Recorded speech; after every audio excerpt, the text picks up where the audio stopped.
ውድ የፀሐይ ቲዩብ ተከታታዮች ፀሐይ መዝገቡ ነኝ።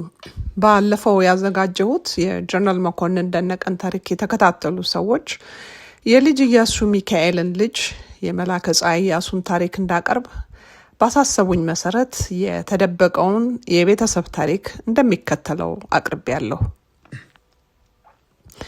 መላከ ፀሐይ ኢያሱ የእናቴ የወይዘሮ ቀለመወርቅ ወልደ አማኑኤል ታላቅ ወንድም የአያቴ የወይዘሮ አጸደ ተክለ ማርያም ልጅ ነበሩ። ምንም እንኳን ምክንያቱም ባላውቅም የመላከ ፀሐይን ማንነት ቤተሰቡ በሚስጥር ነበር የያዘው። መጀመሪያ ስለ መላከ ፀሐይ ማንነት ያወቅኩት በእንግድነት ቤታችን ተቀምጠው ከነበሩ ሰው ነው። ስማቸውን እንጂ በመልክ የማላውቃቸው ቤተሰብ የሆኑ ሰው ከሐረር አዲስ አበባ ሊጠይቁን መጡ። የተወሰኑ ወራቶች ከኛ ጋር ተቀምጠው ወደ ሐረር ተመልሰው ሄደዋል።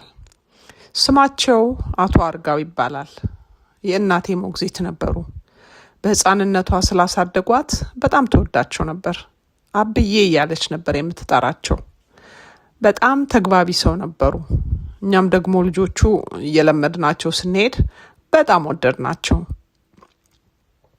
አብዬ ብዙ የማላውቀውን የቤተሰብ ታሪክ ያወሩልኝ ነበር። ለመጀመሪያ ጊዜ መላከ ፀሐይ የማማ አጸደ ልጅ እንደሆኑ የነገሩኝ እሳቸው ናቸው። ነገሩን ከዚህ በፊት አለመስማቴ ደነቀኝና እናቴ ጋር ሄድኩና አብዬ የነገሩኝን ስነግራት ዝም ብላ አዳመጠችኝ። ምንም መልስ አልሰጠችኝም። ግራ ገባኝና የማማ ክስት ሞይ ጸዳለ ወይም ማማ ጸዱ ጎረቤታችን ስለነበሩ ወዲያው እሳቸው ጋር ሄድኩ። አብዬ የነገሩኝን ለእሳቸውም ደግሜ ተናገርኩ።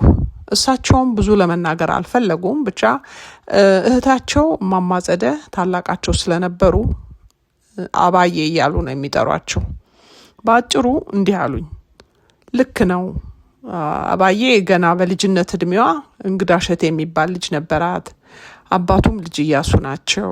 ገና በወጣትነት እድሜው ነው የሞተባት። ሐዘኗ እስካሁንም አልወጣላትም። ከዛ ያለፈ ምንም ነገር አልነገሩኝም።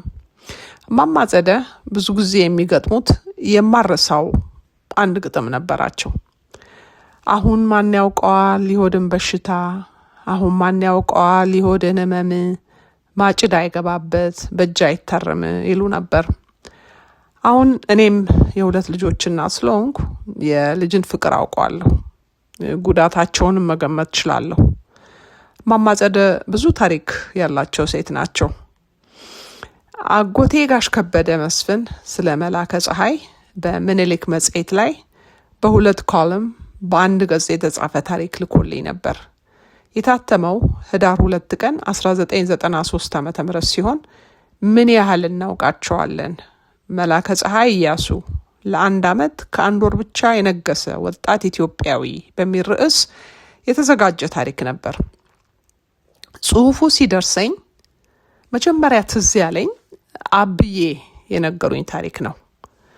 በጉጉት አንብቤ ጨረስኩት። ከ25 ዓመት በኋላ ደግሞ እንደ አጋጣሚ ዛሬ ለእናንተ ማቅረብ ቻልኩኝ። መላከ ፀሐይ ኢያሱ ከልጅ ኢያሱ ሚካኤልና ከወይዘሮ አጸደ ማርያም ተክለ ማርያም በ1909 ዓ.ም አዲስ አበባ ከተማ ተወለዱ። ወይዘሮ አጸደ ቤተሰቦቻቸው ከአዲስ አበባ በስተደቡብ በሚገኘው የዝቋላ ተራራ አካባቢ ይኖሩ ነበር።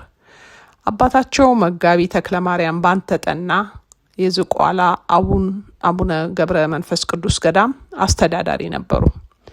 ወይዘሮ አጸደ ለቤተሰቦቻቸው 3ኛ ሴት ልጅ ነበሩ። 2 ወንድሞችና 4 እህቶች ነበሯቸው። ምኒልክ መጽሔት ስለ ወይዘሮ አጸደ ውበት እንዲህ ብሏል። እጅግ በጣም ውብ ሴት ነበሩ። የሚያውቋቸው ሰዎች እንደዚህ ገልጿቸው ነበር።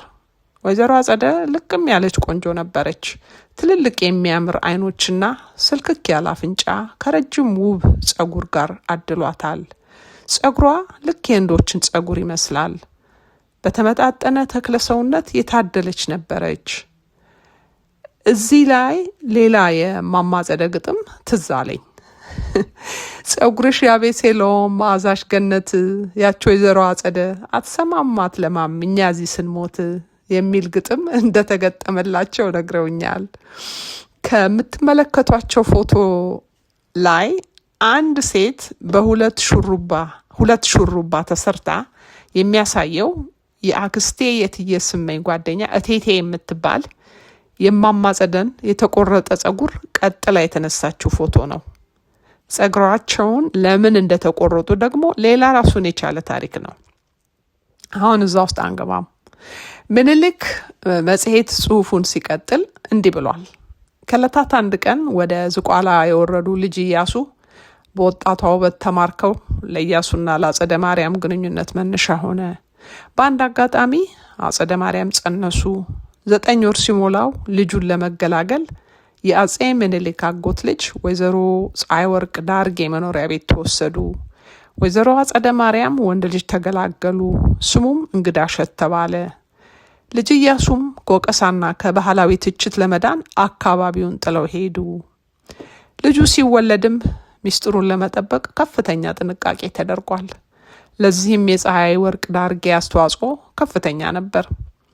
ወይዘሮ አጸደ ከመጀመሪያ ልጃቸው ከእንግዳሸት ጋር በህፃንነት እድሜው የተለያዩ ሲሆን ወይዘሮ ፀሐይ ወርቅ ዳርጌ ከመሞታቸው ቀደም ብለው መምህር ይርዳው የተባሉ ሰው መላከ ፀሐይን ወስደው እንዲያስተምሩ አደረጓቸው።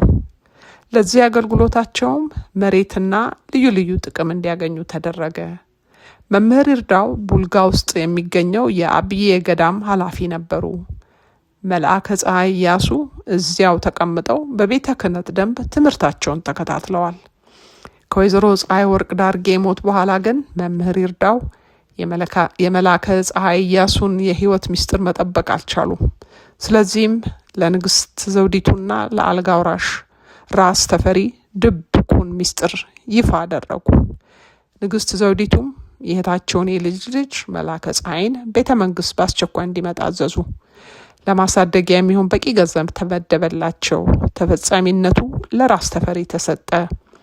ንግስት ዘውዲቱ ሲሞቱ ቀዳማዊ ኃይለ ሥላሴ ንጉሥ ሆነው ሲቀቡ መላከ ፀሐይ በመምህር ይርዳው ሞግዚትነት ስር እንዲቆዩ ተደረገ።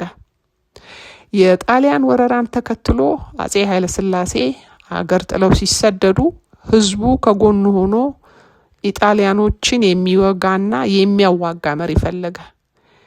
ይህን ጊዜ ነው ህዝቡ ከንጉሳዊ ዘር ሀረግ የወጣ ሰው ማሰብ የጀመረው። ፊታውራሪ ወልደ ጻድቅ ዘውዴ፣ ፊታውራሪ ከበደ እንዲሁም ሌሎች አርበኞችና የቡልጋ ህዝብ የልጅ ኢያሱ ሚካኤል ልጅ በሆኑት መላከ ፀሐይ ላይ ትኩረት አደረገ። እነዚህ ከላይ የተጠቀሱት ሰዎችና ሌሎች አርበኞች ከቡልጋ ወደ አብዬ ገዳም ገሰገሱ። መምህር ይርዳው ዘንድ የልጅ ኢያሱን ልጅ መሪያቸው እንዲሆን መፈለጋቸውንም ገለጹ። መላከ ፀሐይ በዛን ወቅት ከ20 ዓመት አይበልጥም ነበር። በመጀመሪያ መምህር ይርዳውም ሆኑ መላከ ፀሐይ ጥያቄውን ለመቀበል አቅማሙ። በኋላ ግን ቡልጋ ወደሚገኘው ወግፈለ ሚካኤል ቤተ ክርስቲያን ወሰዷቸው። መላከ ፀሐይ ኢያሱ ንጉሥ ተብለው አርብ ቀን ነሐሴ 29 1929 ዓ.ም ነገሱ። በዚሁ ወቅት መላከ ፀሐይ ኢያሱ የሚከተለውን የአዋጅ ቃል አስነገሩ። እኔ በአባቴ እግር ተተክቼ ዘውዱን ደፍቻለሁ። የኢትዮጵያ ሕዝብ ሆይ በአንድነት ተነስተህ ጠላትህን ተፋለም የሚል ነበር። አዲሱ ንጉሥ በስነ ስርዓቱ ወቅት የጫኑት ዘውድ የቀድሞ ነገስታት ዘውድ የነበረና ለቤተ ክርስቲያን ተሰጥቶ በአንድ ዋሻ ውስጥ ይጠበቅ የነበረ ነው። የአዋጁ ቃል ሲነበብ የደጃዝማች ወልደ ገብርኤል አባ ሰይጣን ነጋሪት ይጎሰም ነበር። የኢትዮጵያ ሰንደቅ ዓላማም ከፍ ብሎ ተውለብልቧል።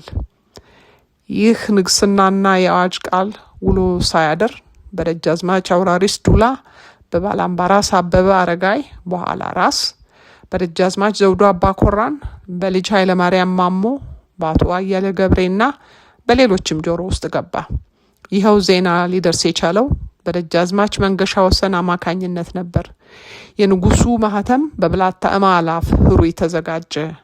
መልእክቱ የደረሳቸውም ሰዎች ለመላከ ፀሐይ ተገዥነታቸውን አረጋገጡ።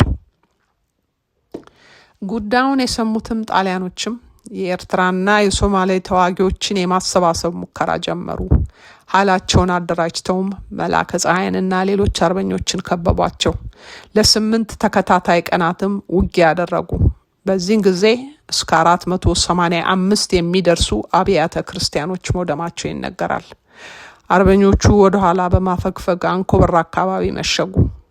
የሚያሳዝነው በአካባቢው የነበሩ የኤርትራና የሶማሌ ተወላጆች ለጣሊያን አድረው የመላከ ፀሐይን ኃይሎች ወግተዋል። ይህንን ሁኔታ በትዕግስት ለመመልከት ያልፈቀዱት ባላምባራስ አበበ አረጋይ በአጸፋው የኤርትራና የሶማሌ ስብስቦችን ፈጇቸው። በዚህ ተግባራቸውም መላከ ፀሐይ ኢያሱ ለአበበ አረጋይ የራስነት ማዕረግ ሰጧቸው። ይህንን ማዕረጋቸውን አፄ ኃይለሥላሴ ከስደት እንደተመለሱ አጽድቀውላቸዋል።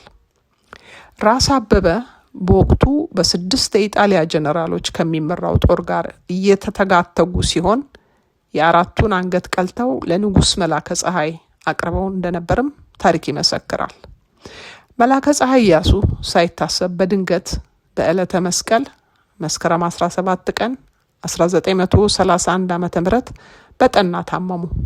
ከአንድ ሳምንት በኋላ ማለትም መስከረም 24 ቀን 1931 ዓመተ ምህረት ዘውድ በጫኑ በ1 ዓመት ከ1 ወር ከዚህ ዓለም በሞት ተለዩ። የቀብራቸውም ስነ ስርዓት አንኮበር አቅራቢያ በሚገኘው በዞማ ተክለ ሃይማኖት ቤተክርስቲያን ተፈጽመዋል። የመላከ ፀሐይ አሟሟት ሚስጥራዊ ቢመስልም የሰው እጅ እንዳለበት የሚያመለክቱ ፍንጮች አሉ። ከመሞታቸው አስቀድሞ ጥንድ የአፋሮች ጫማ በአካባቢያቸው ተገኝቷል። እንደ አንዳንድ ዘገባ ከሆነ እኚህ ጠንካራ ፍጹም ጤናማ የነበሩ ሰው መድኃኒት ሳይደረግባቸው አልቀረም ተብሏል።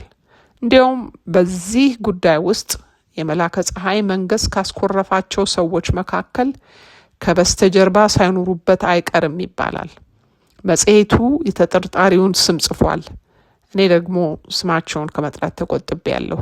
ምክንያቱም ባልተረጋገጠ ነገር የሰው ስም መጻፍ ወይም ማንበብ ራሱ ወንጀል ነው። የተጠቀሱት ሰው አርበኞቹን የወጉ ከመሆኑም በላይ ከቀዳማዊ ኃይለ ሥላሴ ጋር የእንግሊዝ ሀገር ድረስ በመላላክ ግንኙነት ያደርጉ ስለነበር ድርጊቱ የተፈጸመው በትዕዛዝ እንደሆነ ይገመታል ይላል ምኒልክ መጽሔት። ወጣቱ ንጉስ መላከ ፀሐይ በንግስና ዘመናቸው በመጀመሪያ ፊታውራሪ ወልደ መድኅን በኋላ ላይ ደግሞ ራስ አበበ አረጋይን ሞግዚታቸው አድርገው እንደነበር ታሪክ መዝግቦታል።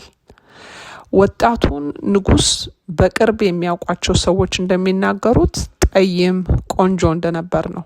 ሌሎችም ስለ መላከ ፀሐይ ሲናገሩ በጣም ቆንጆ ትልቅ አይኖች ያሏቸውና የሚያስፈራ ገጽታ የነበራቸው ሰው ነበሩ ብለው ይገልጿቸዋል። ህዝቡም በጣም ይወዳቸው እንደነበር በስፋት ይነገራል። ይሄ ታሪክ በአብዛኛው የተጠናከረው በኢጣሊያ ወረራ ወቅት ጅቡቲ ውስጥ በስደት ይኖሩ የነበሩት ተክለ ሃይማኖት ተክለ ሐዋርያት ያልታተመ ማስታወሻና ታሪኩ በተሰበሰበበት ወቅት በ1980 ዓመተ ምህረት የ90 ዓመት የዕድሜ ባለጸጋ ከነበሩት የቡልጋ ነዋሪ ከመምህር ደምሴ አብዬ የቃል ምስክርነት መሆኑን እንገልጻለን በማለት የምኒልክ መጽሔት በጽሁፉ መጨረሻ ላይ አስፍሯል። ደራሲ ጎበዜ ጣፈጠ ደግሞ በአባ ጤና መጽሐፋቸው ላይ የሚከተለውን ጽፈዋል። ልጅ ፀሐይ ኢያሱ ሸዋ ውስጥ በአንድ ቤተ ክርስቲያን ተደብቀው ሲኖሩ ኢጣሊያ ኢትዮጵያን በወረረች በሁለተኛው ዓመት በ1929 ዓመተ ምህረት ባላምባራስ አበበ አረጋይ በኋላ ራስ መሪነት የሸዋ አርበኞች በግንደበረት ወረዳ ተሰብስበው ስለ አርበኝነት ስምሪት ጉዳይ ጉባኤ አድርገው ሲመካከሩ ሳለ ልጅ ፀሐይ ኢያሱ ከተደበቁበት ስፍራ ተፈልገው መጥተው የአርበኞቹን ጉባኤ እንዲሳተፉ ተደረገ። ያመጧቸውም ብላታ ተክለ ሐዋርያት ወልደ ሐዋርያት ናቸው ይባላል። ጉባኤው ከመከረበት በኋላ በአንድ ድምፅ ንጉስ ፀሐይ ብለው አነገሷቸውና ለሸዋ አርበኞች የደጃዝማችነትና ሌሎች ማዕረጎችን በተዋረድ ሰጥተው ስለነበር እሳቸው የሰጧቸው ማዕረጎች ሁሉ በጃንሆይ ጸድቀዋል። አብነት የተጠቀምኩት የአቤቶ ኢያሱ አነሳስና አወዳደቅ በደራሲ አጥናፍ ሰገድ ይልማ ገጽ 268 እስከ 270። አባጤና ኢያሱ በደራሲ ጎበዜ ጣፈጠ የተጻፈ ምዕራፍ 24 ከገጽ 135 እስከ 136። የኢትዮጵያ ታሪካዊና ፖለቲካዊ ሂደት በኮሎኔል ቃለ ክርስቶስ አባይ ገጽ 41 ላይ የልጅ መላከ ፀሐይ ኢያሱ ወይም ንጉስ መላከ ፀሐይ ኢያሱ በሚል ርዕስ የተጻፈ ነው። በመጨረሻም ኤንሳይክሎፒዲያ ኢትዮፒካ። የፀሐይ ቲዩብ ተከታታዮች ዝግጅቴ በዙ ይጠቃልላል። ገንቢ አስተያየታችሁን እጠብቃለሁ። ቸር ይግጠመን።